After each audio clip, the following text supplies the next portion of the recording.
The Delta State government has been speaking on how it is raising the bar in the standard of living of its citizens. Speaking during a visit to Channels Television in Lagos, the Commissioner for Information, Patrick Okar, says various programs and government policies put empowerment and job creation as a major objective.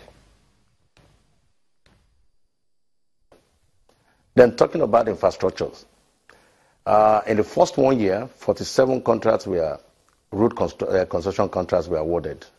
And at the end of 1 year, 22 were commissioned. Right now, we can conveniently tell you that we have built close to 581-kilometer roads in Delta. So in that area, that is one wonder that people begin to wonder how we're able to do that. And in schools, a lot of schools are being renovated, and we're paying a lot of attention on vocational education. And we have brought back our technical colleges like Fagbe, Saple, and some other new ones are coming up, trying to now rechannel the youths from thinking of just the white-collar jobs and trying to see how they can get involved in handcraft. At the inception of the government, one of the very few appointments the governor did was appointing the Chief Job Creation Officer. The Chief Job Creation Officer is not a politician because of the focus we want him to take on. And he came from University of Nsukka, a professor, Professor Eric Ibo, and the job was how to create jobs in Delta. And I think we're happy to say that in the first 1 year, we're able to create about 17,000 jobs. Security operatives in Anambra, Abia and Bayelsa states have succeeded in rounding up criminals terrorizing the states in different areas, while the Anambra State Police Command arrested a gang of 4 suspected to have killed 2 police officers in Nkwo and Ogidi in Ndemili North local government area of the state.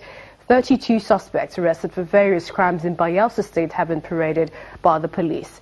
In Abia State, the Nigeria Security and Civil Defense Corps has arrested suspected oil thieves with illegally refined product.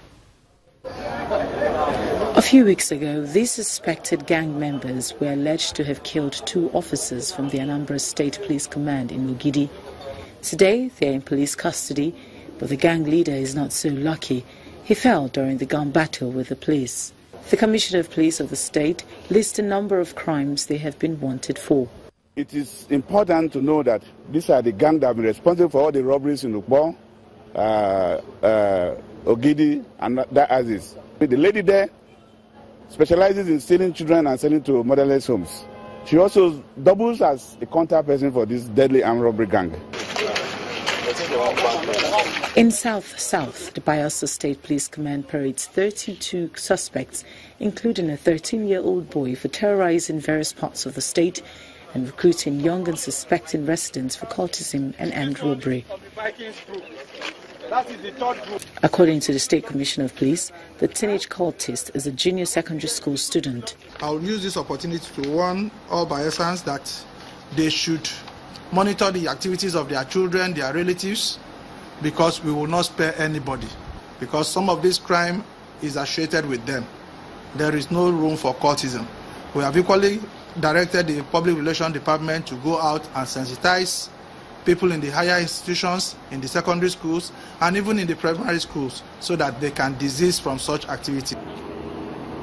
Meanwhile, the Nigerian Security and Civil Defense Corps in Abia State has also arrested suspected oil thieves caught with stolen products in Awka West local government of the state without valid operational license and haulage permit. The arrest was following an intelligence which our men gathered in the field of illegal dealing of adulterated petroleum products, otherwise known as blue gas.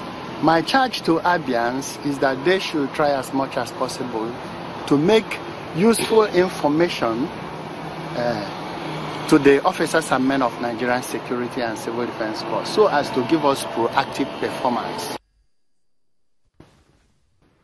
And an uneasy calm is set to prevail in the Kabala West area of Kaduna South. This is after 3 persons were reported to have been killed in the area at the weekend. News of the killing triggered violence earlier today in Nariya and Mwazu communities, which almost degenerated into a religious crisis. Our correspondent gathered that the residents woke up to discover the bodies, which prompted one of the groups to launch a reprisal on a rival group today, leading to the destruction of some property. The fracas were said to have disrupted vehicular traffic as many travelers heading out of the city towards Abuja and the Kaduna airport could not make their way out. Although the police have not confirmed the actual number of those dead, normalcy is said to have returned to the area following the deployment of security personnel. And that's news across Nigeria at this time. Many thanks for watching. I'm Millicent Walker.